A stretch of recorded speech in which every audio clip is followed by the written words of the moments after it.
Before we get into the video, you guys can keep helping me doing this full time by buying me a coffee. It's only a $5 or less. Or you could go ahead and go to my Patreon where I upload exclusive content where I literally cannot upload it on YouTube or I will get banned. And that exclusive content is on there for only $5 to $15. So it's the price of a gallon of gas or Starbucks coffee. It's very affordable and you'll get a lot of good knowledge there. So please go ahead and continue watching the video. And if you don't have any financial abilities to help support the channel, you can go ahead and subscribe, turn on notifications, smash that like button and share. And I hope you guys enjoy this video.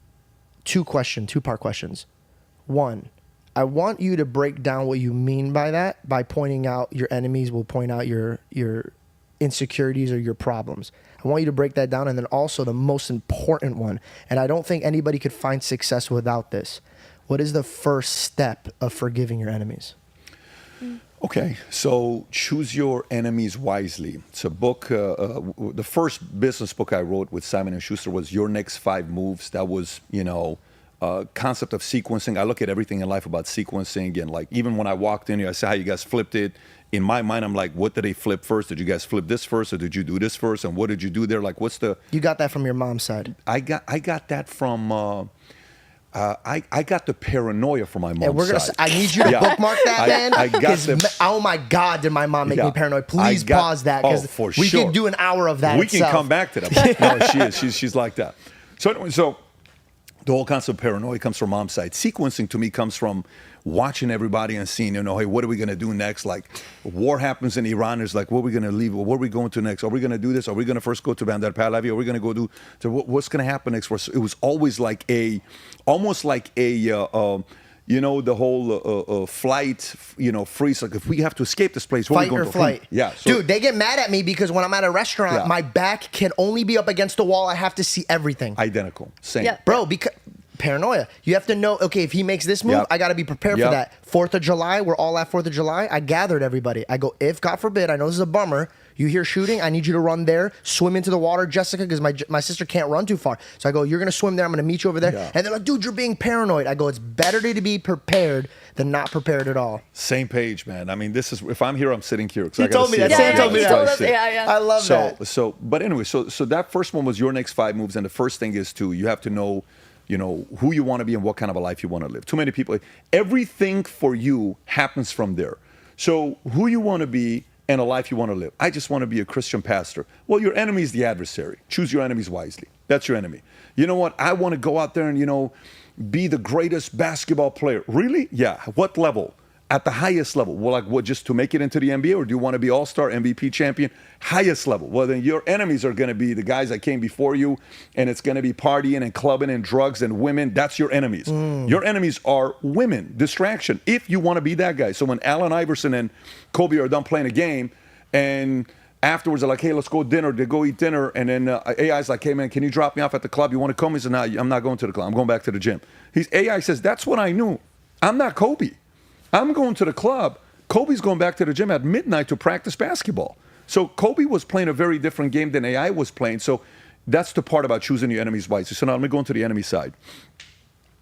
If your vision is big, if you want to do something very, very big in your life, whatever that may be, you want your last name to be a strong legacy last name, you want to raise great kids, you want to go out there and build a business that's multinational, and you're building $1 billion empire, a national business, you want to build a big podcast, you want to build a big show, you want to compete not in the top 1%, but the top 0.1%. Great. You have to be naive to think you're not going to have enemies. Number one, it's absolutely impossible to compete at that level without having enemies, okay? So now, what enemies are not necessary enemies to create?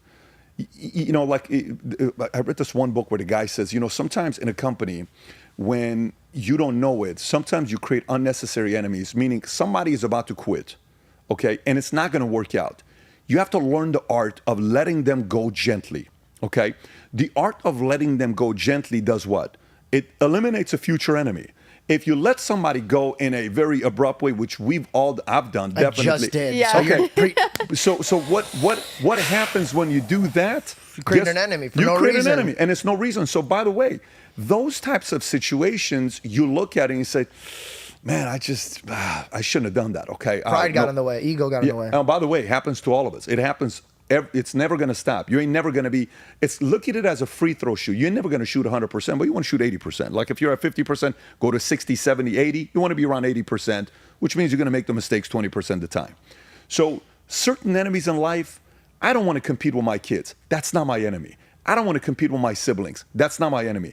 I don't want to compete with my parents. That's not my enemy. Maybe your parent is a good driver because your father left you, and that's going to be a driver for you. Your name is Tyler Perry, and that wasn't in the picture. And later on, he shows up when you have all the money in the world, and he says, hey, son, he's like, hey, where were you all this time? How about you buy me a house? And he says, I'll buy you a house, I'll buy you a car, I'll buy you the other stuff with one caveat. What's that? Never call me again. And he does that. That was his driver. That's his enemy, Steve Jobs. His mother gave him for adoption. Are you kidding me? Like, you give me up for adoption? I'm freaking Steve Jobs. What does Steve Jobs do? Goes and builds a company that's a $3 trillion company today, where 58% of America uses a tool that he built, and he dies at 56 years old. What do you think drove that guy? What drove Kobe? What drove Michael? What was a driver for Michael? What was a driver for some of these guys that are at certain levels that you look at? So we have this very conflicted, relationship with enemy, because we look at words like war, negative connotation. It's a bad thing. Enemy, it's a negative thing. It's a bad thing. We look at these words and we're uncomfortable. Even when you were talking about initially a word in our faith where suicide and all that stuff, the way they would explain it, and fear and all that stuff. But for me, every level I've gone, I've had to choose my enemies wisely. And if I've chosen the right enemies, it's brought out the best in me. If I choose the wrong enemies, it's brought out the worst in me. I know for a fact when I chose the wrong enemy, because it makes me look back and it makes me go look at the bitter side, and I resent and I'm living in regret, and those are not the right enemies. Then I know I'm choosing an enemy that's a different target. I'm like, got it. Why the hell am I fighting you? You're my wife. Why are we fighting? You're not the enemy. Why are we fighting? You're not the enemy. What are we doing here? I don't want to fight you. That's the enemy. So these are different moments. And I remember I was 24, 25 years old. We went to an Assyrian Christmas party. It's December 24th Eve. We're there. Patrick Bet-David talks to George about the importance of forgiveness and the wisdom of choosing your enemies wisely. Because sometimes, I've noticed this a lot, especially as a man of faith, as a born-again Christian, is sometimes you develop enemies without trying to, indirectly. For example, maybe I do push-ups. I do too many push-ups in a competition in front of my gym bros. But a guy has a crush in front of a random girl at the gym, and she's watching us, so he gets jealous and insecure because I did more push-ups. So I just created an enemy, just like that. So, there's always, it's unavoidable, but we must have wisdom on creating enemies. We don't want to have enemies as born-again Christians, but we also don't want to hold grudges either. We must learn how to have forgiveness for others as well. And I think that's something that we could all work on, because as Christ tells us, we're all made in his creation. We're all made in his image. And so when we look at other people as our brothers and sisters in humanity, even though they might not be our brothers and sisters in Christ, unfortunately, we must see that we all come from the same lineage of Adam and Eve. And it helps you to have more respect for people, to have forgiveness, and especially being a born-again Christian, to have a change of heart, a repentant heart, to become born again, to have faith in Jesus Christ, that while God loved us while we were yet sinners, he still died on the cross for the forgiveness of our sins. And that helps us to have humility, to love others and forgive others. So all glory be to God. I hope you guys enjoyed this video, and please subscribe, turn on notifications, like, and I hope you guys have a blessed day.